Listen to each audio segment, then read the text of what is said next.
we're about to move into the courageous conversation with Dr. Don Trahan. Dr. Trahan is a world-renowned international speaker,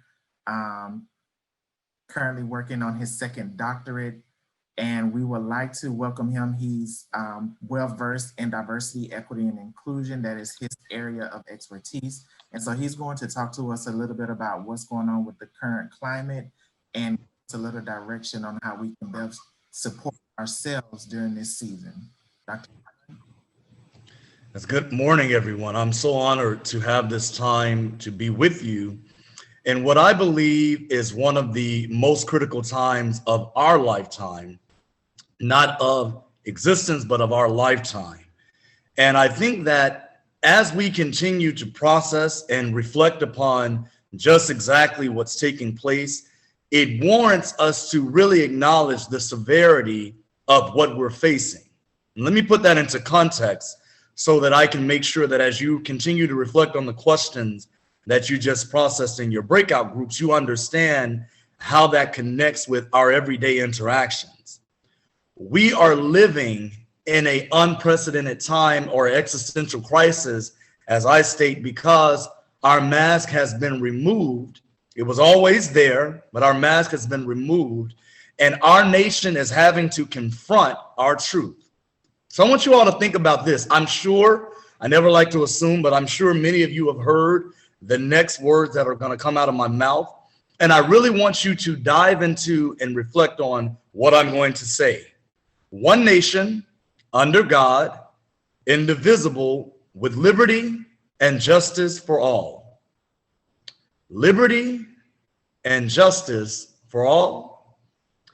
Another phrase that always puzzles me is innocent until proven guilty. And I think, unfortunately, and this is not only my opinion, it's a fact of the matter, people of color, Black people in particular in the United States are in danger.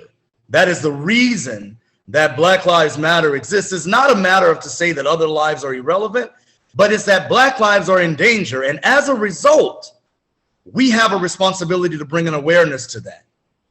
So what I want to do to kick off this courageous conversation, and please understand, I have no intentions on just talking at you. I need you to actively engage. There are no right or wrong answers. We're going to process this together. We live in our own reality, blinded by that which encompasses our worldview, and afraid of anything that challenges our position. Let me state that again, and I need everyone who's on this Zoom to really dive into what I am stating, because I'm going to pose a question right after this. We live in our own reality, blinded by that which encompasses our worldview. So that's part of the reason that if I can't experience it, I've never seen it, then it doesn't matter to me. So the fact that a police officer getting behind us, many people who look like me, elicits a response that we can't control is something that's relevant. It means that we have to have an acknowledgement that even if I can't reflect on it, it's not that other people are not traumatized by what's taking place, because everyone, that is exactly the experience that so many of us are experiencing, myself included. I'm joining you right now outside of the United States, but prior to leaving the US, I was pulled over by an officer. And in that moment, I kid you not, I was reflecting, why are they pulling me over? And it elicited this traumatic experience because in this day and age, Black lives do not matter. And at any given time, our lives can come to an end simply because someone else perceives that you are going to do something because of their own experience or hatred or bias or whatever you want to classify it as, and or we are simply deemed as a threat. Blinded by that which encompasses our worldview and afraid of anything that challenges our position. So I'm going to state it one more time all together, because I'm preaching this morning. We live in our own reality, blinded by that which encompasses our worldview and afraid of anything that challenges our position. So what I want to pose to each of us that have gathered on this morning is, what does that statement mean to you?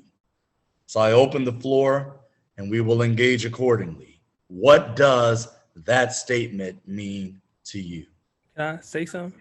What we're going to ask you to do is raise your hand again. So click participants and then raise hand, and then we'll calling you based on the order it was received.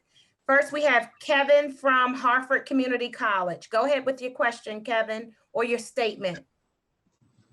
Hello, everyone. What this statement means to me is just that it's all too easy for humans, black, white, indifferent, to fall victim to their own, I guess, desires, like how the world, or how they want the world to look, how they want to be treated. Pretty much just everything, like I don't want to call it conceited, but sometimes we have to grow past just this idea that everything is to serve us, and things are gonna go our way. So we're blinded by our own thoughts on things, by our own beliefs, by our own just wants and desires. And when things literally come against our preconceived notions, our paradigm of thought, it's almost never good, because we don't want to be told no, or we don't want to see the negative in something that we desire, or we don't want to just try at times, you know? So when someone poses a challenge to our paradigm, to our thought process, to who we think we are, it triggers that defense mechanism. It triggers us being rude, or us taking offense, or just a number of things. And that's something that every human being needs to grow past at some point in their life, is being offended by things that we think aren't a part of our truth, or I guess not our truth, the truth. Yeah, we need to know that there's a greater truth above just our notions, our preconceived notions. I think that's so critical, because if we can't do that, it's part of the reason that in the United States we're polarized. It's part of the reason we're polarized. Many times what will happen is, when we don't like something and we feel that we're not able to just have basic dialogue, we'll say, well, let's agree to disagree. The problem with that is that we never are going to actually agree to disagree. In fact, what's going to happen is that the moment that I am back with people that see the world and process the world the way that I do, I'm going to share my position. And unfortunately, what happens is that it becomes reinforced. It's part of the reason that some people don't understand the severity of the murder of George Floyd. And when I saw the news, now I'm optimistic because there's no final ruling just yet, but I've seen far too often when decisions are made, when you start seeing things removed, such as the third-degree charge of the officer who murdered George Floyd, I get concerned, because our system, as I mentioned just a moment ago, has been positioned so that, well, reasonable doubt, or did it exactly happen in that way? And then someone can get off fully off for whatever their crime may be, because once again, the state of Black lives are in danger in America. So it's so easy for people to get defensive, not have a willingness to understand someone else's situation, or why someone may be terrified or respond in a particular way, because exactly that, we get in our own way. We are not aware that our norm is not the norm, especially when you're in positions of power and you have privilege. It's really difficult to do that, but it's necessary. Other insights? Next, we have Raekwon from PG Community College. Yeah, so for me, I was gonna basically say the same thing that he said, which is why I should have kind of raised my hand for if I didn't make it. But yeah, basically, somewhere along those lines, I actually said this when we were in our own breakout rooms, of how, we have a lot of us have that mindset where, you know, if it doesn't obtain to me, if it's not, if this is not physically actually happening to me, then I should not be concerned about it. But you know, the problem with that is when you have that mindset, and then you know you start to see all these people and these things happen, is that you know you fail to realize that it does concern you, and you could be in that situation, especially if you're like how you already said, in a higher power, a different position. You could be in that same situation, but a lot of us don't think that way. A lot of us just kind of stay in our own heads. And also, you know, with your question, with the last statement of, you know, afraid of everything that challenges our view. Yeah, you know, a lot of us is just like, you know, if this is not what I want, if this is not what I think, then no, I'm not going to do this. Like, no, I'm just not going to agree with this. So, yeah, you know, for me, very similar to, I think his name was Kevin, it's very similar to what he said.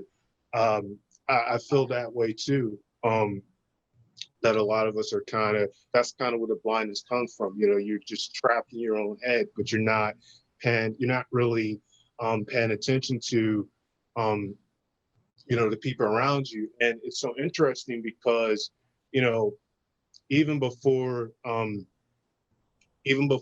his death, you know, this has been going on for years, for centuries.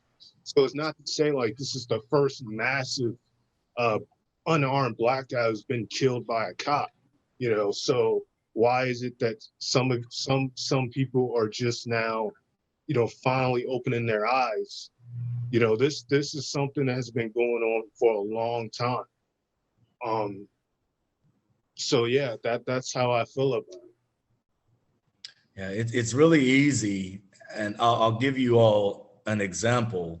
And this is why history does in fact matter.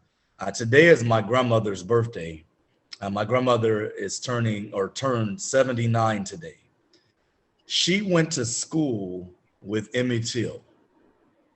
And when I think about that, and I think about the history, I'll share this briefly. I wanted to attend the African American Cultural Museum in Washington with my grandparents. So back in 2017, I had a chance to go with both of my grandparents.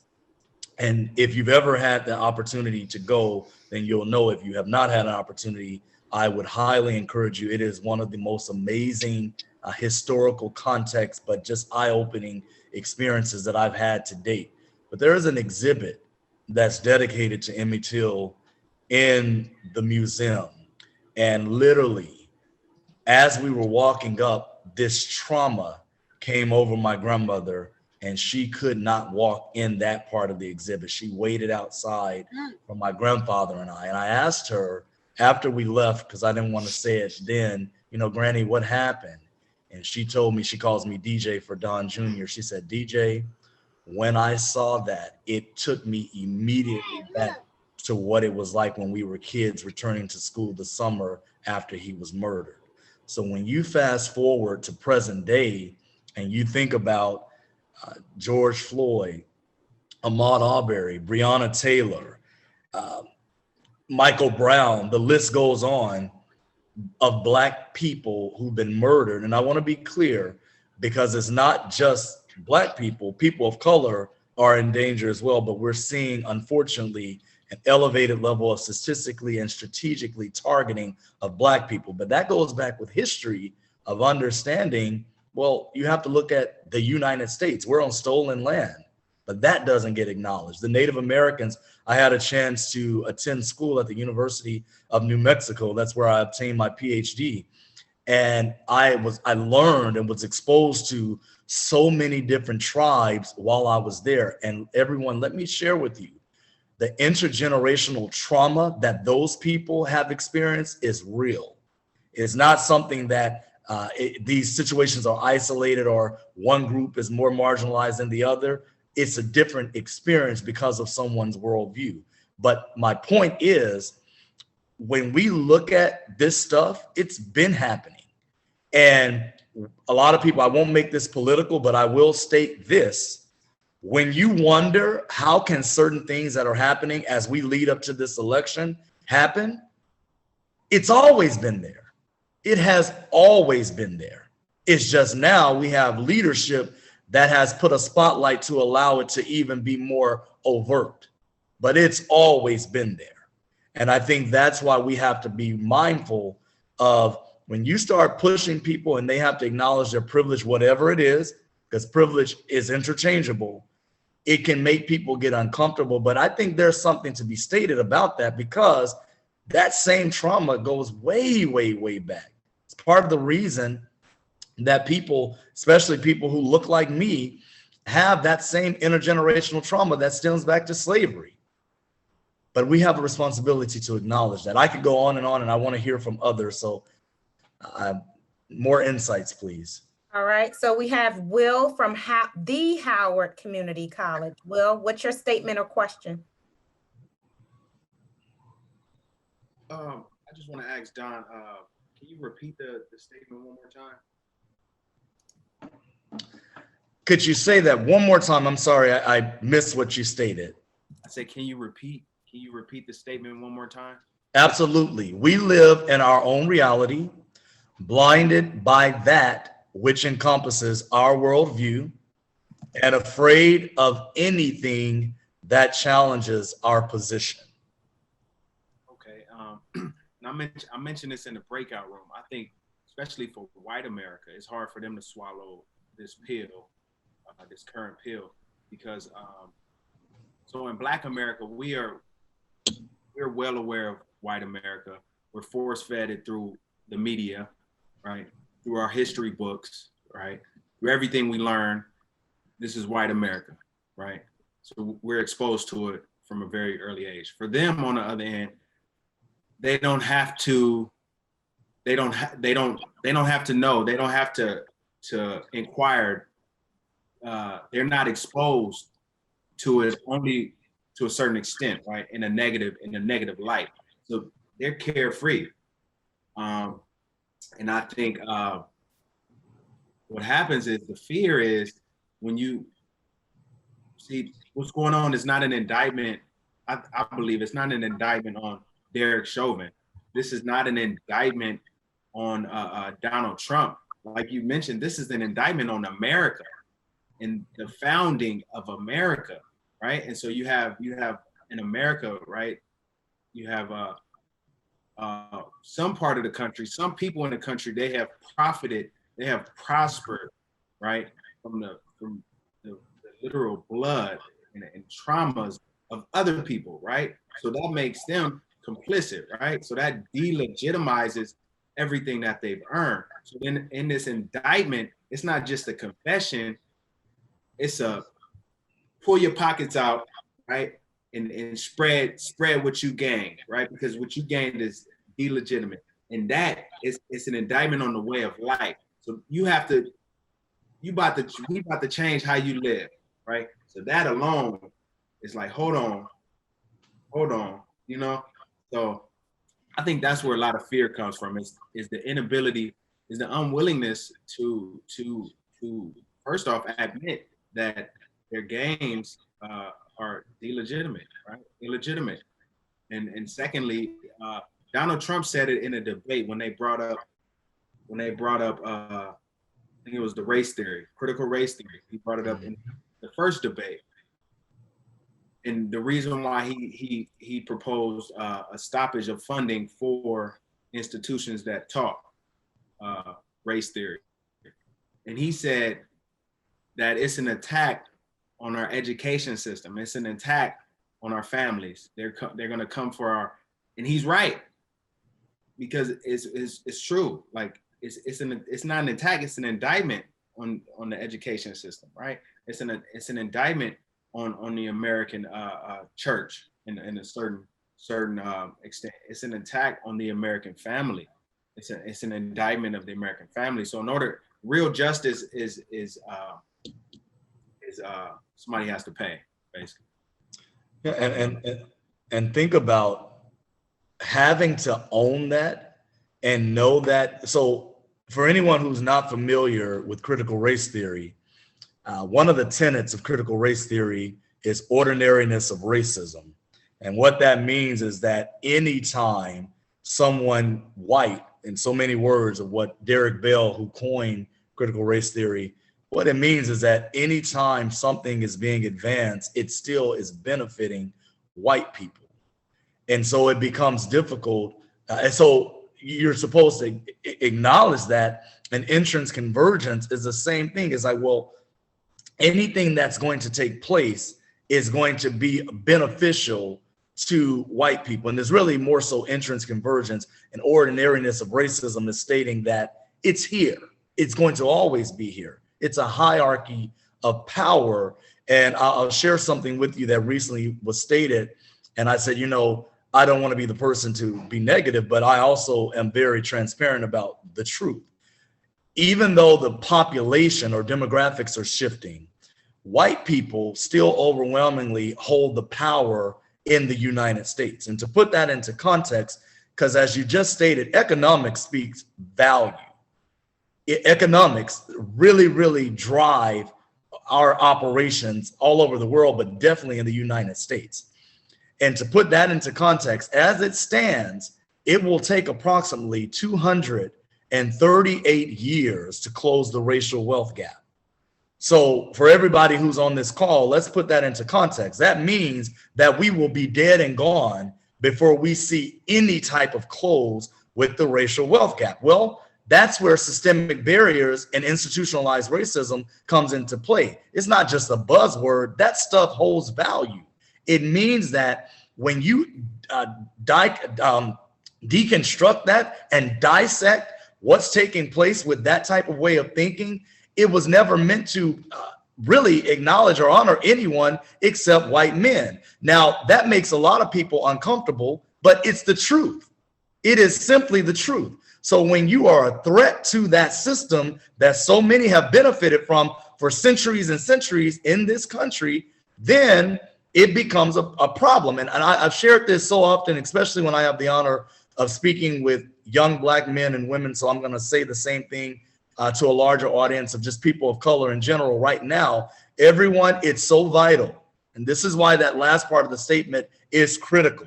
It is vital that we do not get afraid of our position being challenged, because in some cases, people get consumed in only being able to see one way of thinking. And let me tell you, the back room meetings or backdoor room meetings, trust and believe, they happen. They happen all the time. And if you don't know what that means, it means that while we may think that, well, let's give somebody something to shut them up, there's something else that's taking place to the side. And if we don't keep our ear to the ground to stay aware of what's happening with that, something that appears to be closing the gap is going to show up in some other way. So it's vital that we strategize, work together, not against each other, so that we're able to continue to acknowledge and have an awareness of everything that is taking place. That is extremely, extremely critical, because the economic threat is something that so many, I'll put it this way, they're not going to just go out without a fight. Trust and believe. So that is something that when you've benefited, you're privileged, you don't have to acknowledge somebody's truth because you've never had to experience it. You've never been exposed to it. You don't know what it's like to have to go through it. Then why would you? Why would you? And that's something that I think is so vital. And I want to elevate everyone's way of thinking on this morning into afternoon now to understand, do not get caught up, especially, and I'll go back, Sergio gave the introduction, as an expert in diversity and inclusion, let me be the first to tell you, if you're not really careful about really dissecting, it's simply lip service. It's great PR. It's something to throw on a website, but you have to be ready to peel back the onion and dismantle the systems that exist that allow this type of mess to persist. And I guarantee you, when you do that, you will find there's always a loophole built in somewhere that will come right back to the foundation of benefiting certain communities. And that's not me being someone who is over the top. Those are facts that are built into the systems of the United States of America. All right. Well, thank you, Dr. Don Trahan, for that engaging discussion.